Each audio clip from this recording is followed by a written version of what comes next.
सोचो, एक ऐसा इंसान जो 1910 में यानी आज से लगभग 114 साल पहले एक ऐसी किताब लिखता है जिसे पढ़कर रोंडा बर्न ने बाद में द सीक्रेट बनाई, जिस किताब को बॉब प्रॉक्टर ने अपनी पूरी जिंदगी का फाउंडेशन बना लिया।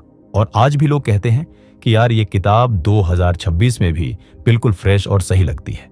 ये किताब है वॉलेस डी वॉटल्स की the science of getting rich. और आज हम इस किताब के अंदर गहराई से जाएंगे, इसके हर महत्वपूर्ण कॉन्सेप्ट को आसानी से समझेंगे, साथ में कुछ रिसर्च भी देखेंगे और रियल लाइफ एग्जाम्पल्स भी लेंगे, ताकि तुम्हें ये अच्छे से पता चल जाए कि ये सिर्फ मोटिवेशन नहीं बल्कि एक असली साइंस है जो काम करती है। सबसे पहले एक बेसिक सवाल से शुरू करते हैं। क्या अमीर बनना सिर्फ किस्मत की बात है? क्या लोग इसलिए अमीर होते हैं क्योंकि उनके पास बेहतर कनेक्शंस हैं, या वो सही जगह पर सही टाइम पर पैदा हुए, या फिर कुछ और भी है?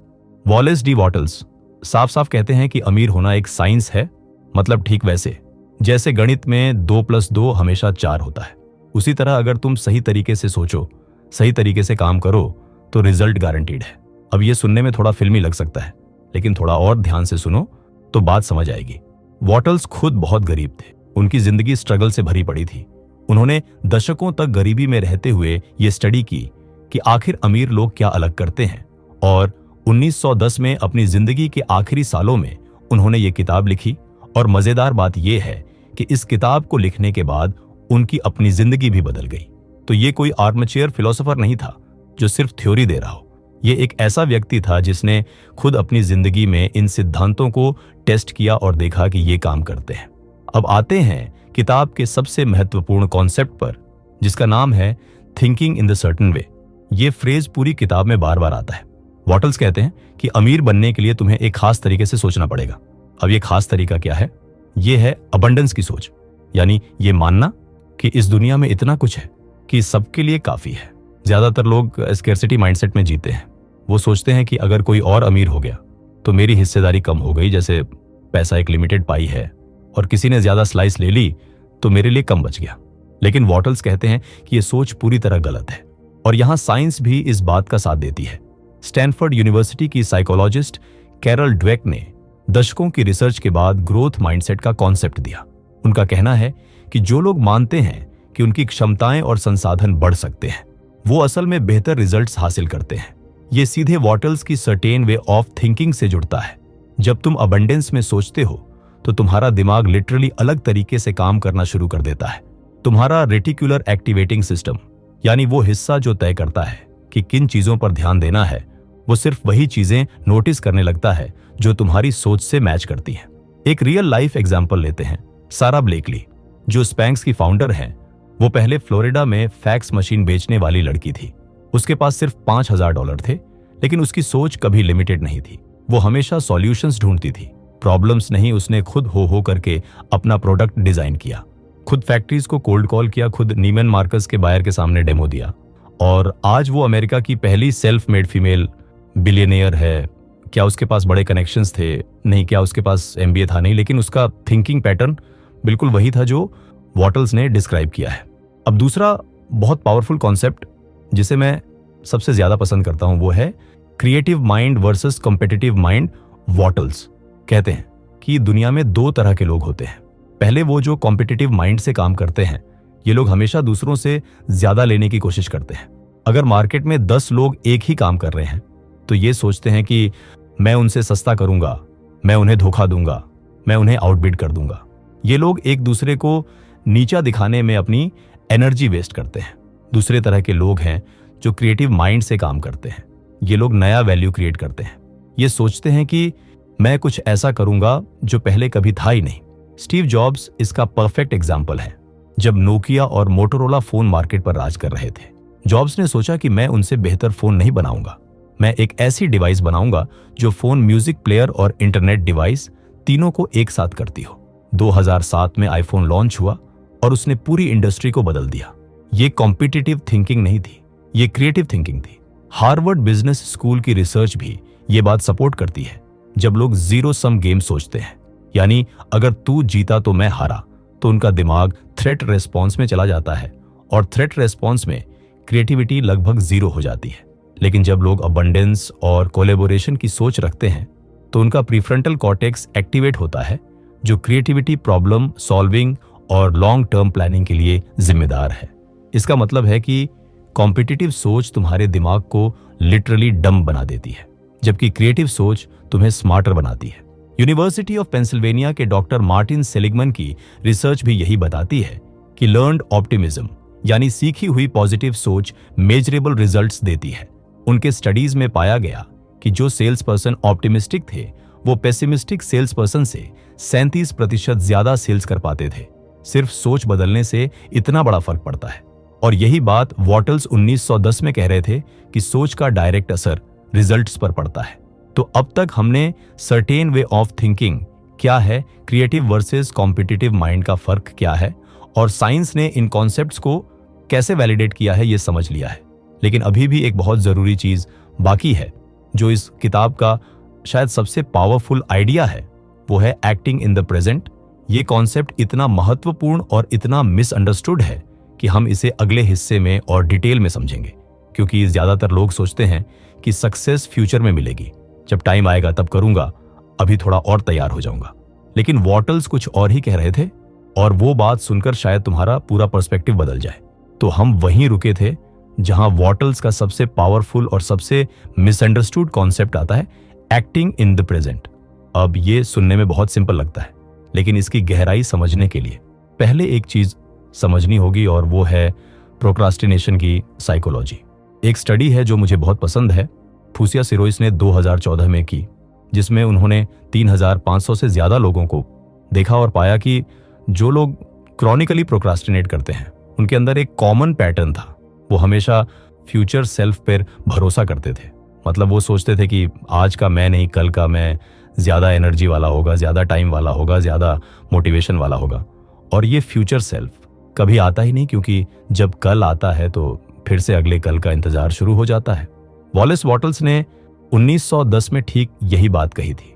उन्होंने कहा कि ज्यादातर लोग अपनी पूरी जिंदगी प्रिपरेशन मोड में गुजार देते हैं। वो सोचते हैं कि जब मेरा टाइम आएगा, जब मैं पूरी तरह तैयार हो जाऊंगा, जब कंडीशंस परफेक्ट होंगी, तब मैं शुरू करूंगा। लेकिन वॉटल्स का कहना था कि परफेक्ट कंडीशंस कभी नहीं आती। प्रेजेंट मोमेंट ही वो जमीन है जहां काम किया जा सकता है। पास्ट जा चुका है, फ्यूचर अभी आया नहीं, सिर्फ अभी का ये पल है जिसमें तुम असल में कुछ कर सकते हो। और जो लोग अमीर बनते हैं वो इस मोमेंट को वेस्ट नहीं करते। अब इसे एक रियल लाइफ एग्जाम्पल से समझते हैं। जेफ बेजोस 1994 में वॉल स्ट्रीट पर एक हेज फंड में काम करते थे। अच्छी जॉब थी, अच्छी सैलरी थी, स्टेबल लाइफ थी। उन्होंने इंटरनेट की ग्रोथ देखी और डिसाइड किया कि एक ऑनलाइन बुक स्टोर खोलना है। उनके बॉस ने कहा कि आइडिया अच्छा है, लेकिन तुम पहले से अच्छी पोजीशन में हो, सोच लो। बेजोस ने क्या किया, उन्होंने अपनी रिग्रेट मिनिमाइजेशन फ्रेमवर्क यूज की। उन्होंने सोचा कि जब मैं 80 साल का होऊंगा और पीछे मुड़कर देखूंगा तो क्या मुझे इस डिसीजन का रिग्रेट होगा या न करने का। और उन्होंने उसी प्रेजेंट मोमेंट में डिसीजन ले लिया। जॉब छोड़ी, कार में बैठे सीटल के लिए निकल पड़े और रास्ते में ही बिजनेस प्लान लिखना शुरू कर दिया। आज अमेज़न दुनिया की सबसे बड़ी कंपनियों में से एक है, लेकिन ये सब तब शुरू हुआ जब बेजोस ने प्रेजेंट मोमेंट में एक्शन लिया, फ्यूचर का इंतजार नहीं किया। वॉटल्स आगे कहते हैं कि प्रेजेंट में एक्ट करने का मतलब ये नहीं कि तुम ब्लाइंडली कुछ भी कर दो। वो कहते हैं कि हर काम जो तुम आज करते हो उसे पूरी एफिशिएंसी और पूरी सिंसियरिटी के साथ करो। हर एक काम एक स्टेपिंग स्टोन है। तुम आज जो छोटा काम कर रहे हो वो कल के बड़े रिजल्ट की नींव है। और ये बात रिसर्च से भी साबित है। एंग्ला डकवर्थ, जिन्होंने ग्रेट बुक लिखी, उन्होंने अपनी स्टडी में पाया कि लॉन्ग टर्म सक्सेस का सबसे बड़ा प्रेडिक्टर आईक्यू नहीं, फैमिली बैकग्राउंड नहीं, कनेक्शंस नहीं, सबसे बड़ा प्रेडिक्टर है ग्रिट यानी कंसिस्टेंट डेली एफर्ट। जो लोग हर रोज थोड़ा थोड़ा करते रहते हैं वो समय के साथ मासिव रिजल्ट्स हासिल कर लेते हैं। और यहां एक और कॉन्सेप्ट आता है जो किताब में बहुत गहराई से भरा हुआ है, वो है ग्रेटिट्यूड। अब ग्रेटिट्यूड सुनकर मत सोचना कि ये बस पॉजिटिव थिंकिंग वाली बात है, क्योंकि ग्रेटिट्यूड की साइंस बहुत इंटरेस्टिंग है। यूसी डेविस के डॉक्टर रॉबर्ट एमनस ने इस पर एक्सटेंसिव रिसर्च की।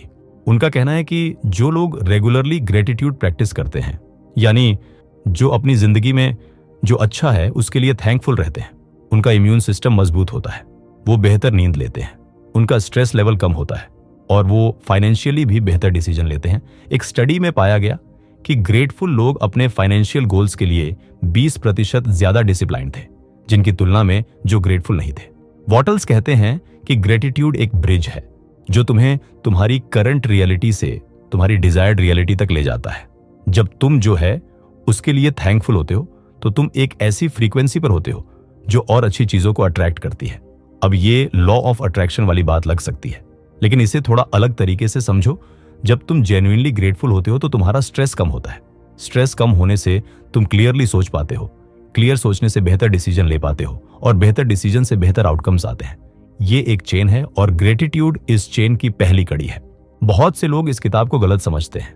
वो सोचते हैं कि वॉटल्स कह रहे हैं कि सिर्फ सोच लो सब मिल जाएगा। ये बिल्कुल गलत इंटरप्रिटेशन है। वॉटल्स बहुत क्लियरली कहते हैं कि सोच और एक्शन दोनों जरूरी हैं। वो कहते हैं you must act in a certain way. Action करना जरूरी है लेकिन एक्शन पर्पसफुल होना चाहिए, फ्रैंटिक नहीं। आज के दौर में लोग हसल कल्चर के नाम पर बिना डायरेक्शन के ब्लाइंडली काम करते रहते हैं। वॉटल्स कहते हैं कि इफेक्टिव एक्शन वो है जो तुम्हारी सोच से अलाइंड हो, जो तुम्हारे विजन की डायरेक्शन में हो और जो प्रेजेंट मोमेंट में हो। इलॉन मस्क का एग्जांपल लो। जब उन्होंने टेस्ला शुरू की तो लोग कहते थे कि इलेक्ट्रिक कार्स का कोई फ्यूचर नहीं है, लेकिन मस्क की थिंकिंग अलग थी। वो कॉम्पिटिटिव नहीं थे। उन्होंने क्रिएटिव तरीके से सोचा कि अगर मैं एक ऐसी कार बना दूं जो पेट्रोल कार से भी ज्यादा सेक्सी हो, ज्यादा फास्ट हो और एनवायरमेंटली बेहतर भी हो तो लोग खुद पसंद करेंगे। और उन्होंने प्रेजेंट मोमेंट में एक्शन लिया, अपना पूरा पैसा लगा दिया। 2008 में स्पेसएक्स और टेस्ला दोनों दिवालिया होने की कगार पर थे, लेकिन मस्क ने तब भी एक्शन लेना नहीं छोड़ा। आज टेस्ला दुनिया की सबसे वैल्यूएबल कार कंपनी है। तो अब हमने 3 बड़ी चीजें समझ ली हैं: certain way of thinking, creative versus competitive mind and acting in the present. लेकिन अभी भी एक पीस मिसिंग है और वो है प्रैक्टिकल मेथड जो वॉटल्स ने दिया था। एग्जैक्टली कैसे अपनी थिंकिंग को रिप्रोग्राम करो, कैसे क्रिएटिव माइंड को एक्टिवेट करो और कैसे इसे अपनी डेली लाइफ में अप्लाई करो। क्योंकि थ्योरी सुनकर अच्छा लगता है लेकिन घर जाकर सब भूल जाते हैं। इसलिए अब हम बिल्कुल प्रैक्टिकल और एक्शनेबल स्टेप्स पर बात करेंगे। सबसे पहली चीज जो वॉटल्स रेकमेंड करते हैं और जो मॉडर्न न्यूरोसाइंस ने भी प्रूव की है वो है अपने माइंड को डेलिब्रेटली प्रोग्राम करना। डॉक्टर जो डिसेंजा ने अपनी रिसर्च में दिखाया कि ह्यूमन ब्रेन न्यूरोप्लास्टिक है, मतलब ये बदल सकता है। तुम्हारे थॉट्स लिटरली ब्रेन की फिजिकल स्ट्रक्चर को चेंज करते हैं। जब तुम बार बार एक चीज सोचते हो तो वो न्यूरल पाथवे मजबूत होता जाता है। इसलिए नेगेटिव सोचने वाले लोग ऑटोमेटिकली नेगेटिव सोचते रहते हैं। और अगर तुम डेलिब्रेटली पॉजिटिव और अबंडेंट सोचना शुरू कर दो तो वक्त के साथ तुम्हारा ब्रेन रिवायर हो जाता है। प्रैक्टिकल स्टेप नंबर 1 है विजन क्लैरिटी। वॉटल्स कहते हैं कि तुम्हें अपनी डिजायर्ड रियलिटी का क्रिस्टल क्लियर मेंटल पिक्चर बनाना है। वॉग नहीं, स्पेसिफिक। कितना अमीर, कब तक, कैसे, तुम्हारा घर कैसा होगा, तुम्हारी कार कैसी होगी, तुम्हारा काम क्या होगा, तुम्हारे रिलेशनशिप्स कैसे होंगे। जितना स्पेसिफिक विजन उतना ज्यादा तुम्हारा ब्रेन उस डायरेक्शन में काम करेगा। प्रैक्टिकल स्टेप नंबर 2 है डेली ग्रेटिट्यूड और विजुअलाइजेशन। हर सुबह और रात को सोने से पहले 5 चीजें लिखो जिनके लिए तुम ग्रेटफुल हो और फिर 5 मिनट अपने विजन को क्लियरली इमेजिन करो जैसे वो पहले से हो चुका है। क्लेवलैंड क्लिनिक की स्टडी में पाया गया कि सिर्फ विजुअलाइजेशन से एथलीट्स की परफॉर्मेंस 13.5% बेहतर हो गई। प्रैक्टिकल स्टेप नंबर 3 है एडवांसिंग का कॉन्सेप्ट। हर इंटरैक्शन में दूसरे को उस वैल्यू से ज्यादा दो जितना तुम ले रहे हो। वॉरेन बफेट ने इसी सिद्धांत से काम किया और लॉन्ग टर्म में सफल हुए। प्रैक्टिकल स्टेप नंबर 4 है कॉम्पिटिटिव थॉट्स को रिप्लेस करना और लास्ट है कंसिस्टेंट डेली एक्शन। हर रोज अपने विजन की डायरेक्शन में एक काम करो, चाहे मन हो या ना हो, क्योंकि 1% रोज बेहतर होने से 1 साल में तुम 37 गुना बेहतर हो सकते हो। ये किताब 1910 की नहीं है, ये टाइमलेस है। अब तुम्हारी बारी है। इनमें से एक चीज कल से अपनी जिंदगी में अप्लाई करने की कमेंट में बताओ कौन सी चीज तुम चुन रहे हो। क्योंकि जब तुम पब्लिकली कमिट करते हो तो तुम्हारा ब्रेन उसे सीरियसली लेता है। और अगर ये स्क्रिप्ट तुम्हें उपयोगी लगी तो इसे शेयर कर दो, क्योंकि नॉलेज तभी पावरफुल होता है जब वो फैलता है। The science of getting rich सिर्फ एक किताब नहीं बल्कि एक नई जिंदगी जीने का इन्विटेशन है और वो इन्विटेशन अब तुम्हारे हाथ में है।